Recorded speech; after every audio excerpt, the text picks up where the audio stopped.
Bienvenue à vous dans cette nouvelle vidéo d'actualité auto, celle du mercredi 10 décembre 2025. Au menu aujourd'hui, on va parler de Peugeot qui est contraint d'abandonner sa motorisation 1 litre de PureTech. On expliquera un petit peu le pourquoi du comment. On parlera également d'une autre marque Stellantis, Opel, qui organise le rappel de plusieurs dizaines de milliers d'exemplaires suite à un problème de sécurité de leur véhicule. On parlera ensuite d'une nouvelle étude qui a été relayée par Reuters qui montre une baisse de l'intérêt des clients pour les voitures électriques et un regain pour les moteurs thermique. On parlera de Tesla qui est elle aussi touchée de son côté par des nouveaux problèmes de fiabilité. Et puis on parlera de Audi qui avait créé une marque Audi exprès pour la Chine il y a quelques mois, dont les modèles vont finalement finir par arriver en Europe. Ce seront les sujets de cette vidéo du 10 décembre 2025. J'espère que la vidéo vous intéressera. Si c'est le cas, je compte sur vous comme d'habitude pour le montrer en laissant un like, en vous abonnant, en commentant, en boostant la vidéo si l'option apparaît chez vous. Et juste avant d'attaquer les sujets qui étaient au sommaire de cette vidéo, je vous rajoute deux actualités en bonus. La première concerne l'avenir automobile européen. Il y a un grand débat en ce moment à la Commission européenne pour autoriser ou pas la vente de voitures thermiques neuves après 2035. Jusqu'ici, il y a un pays en particulier qui luttait pour que cette interdiction soit conservée, c'était la France. Notre seigneur et maître à tous Emmanuel Macron ayant expliqué récemment que si on réautorisait finalement le thermique après 2035, ce serait l'intégralité de ce qui avait été mis en place concernant l'industrie automobile européenne de la voiture électrique qui sombrerait. Et bien sachez que ce matin, la position de la France a encore changé, expliquant que finalement elle est ok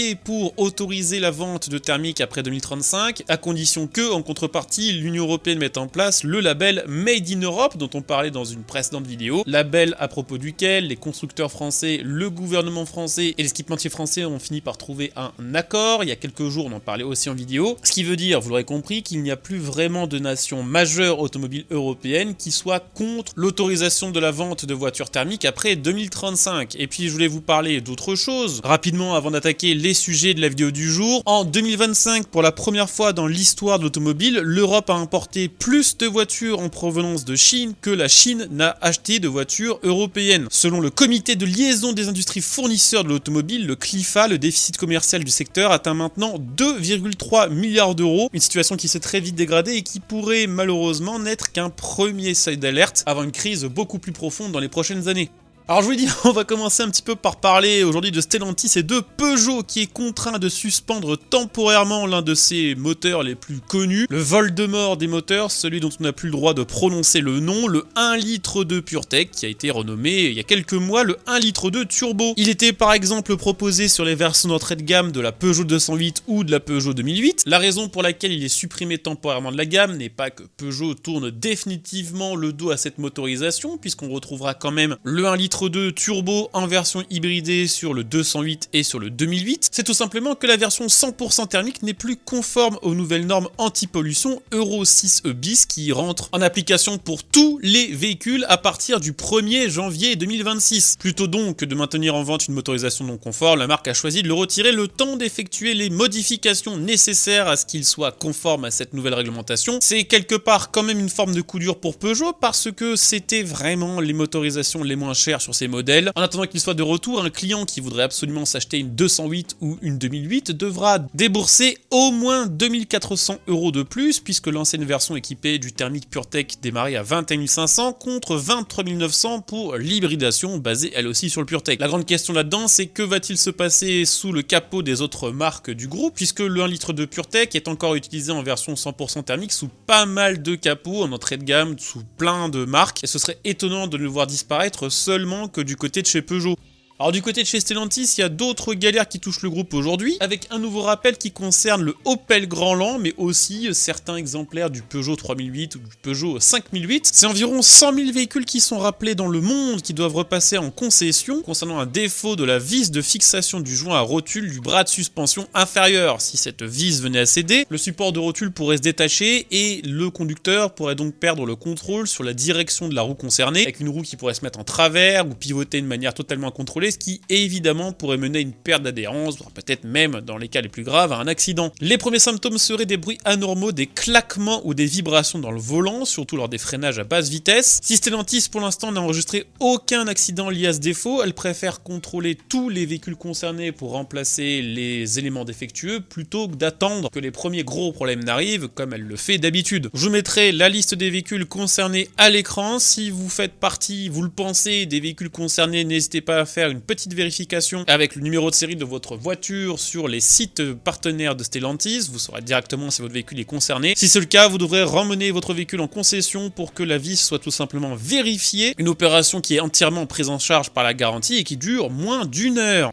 Je voulais aussi dans cette vidéo vous parler d'une nouvelle étude qui a été menée par le cabinet Ernst & Young, qui a été republiée par Reuters et qui porte sur les intentions d'achat des clients pour leur prochaine voiture. C'est une étude qui a été menée à un niveau mondial et qui donne une conclusion assez étonnante en cette période où on cesse d'entendre parler de voitures électriques, d'électrification. Ernst & Young annonce que c'est plutôt en réalité la part de voitures thermiques qui grandit, une tendance qui s'explique par des revirements politiques, puisque par exemple aux États-Unis, la voiture électrique a disparu à peu près en même temps que les incitations fiscales destinées à leur achat, les tensions commerciales grandissantes qui font que les marques chinoises ont quand même un peu plus de mal à arriver en Europe par exemple, et vu que les voitures électriques made in Europe sont extrêmement chères, toujours pas très populaires, et puis même en Chine, même si la voiture électrique a explosé en 2024, les constructeurs se tournent maintenant plus vers de l'hybride ou de l'hybride rechargeable. Résultat, d'après cette étude menée par Ernst & Young au niveau mondial, 50% des acheteurs interrogés envisagent d'acquérir un véhicule thermique neuf ou d'occasion dans les 24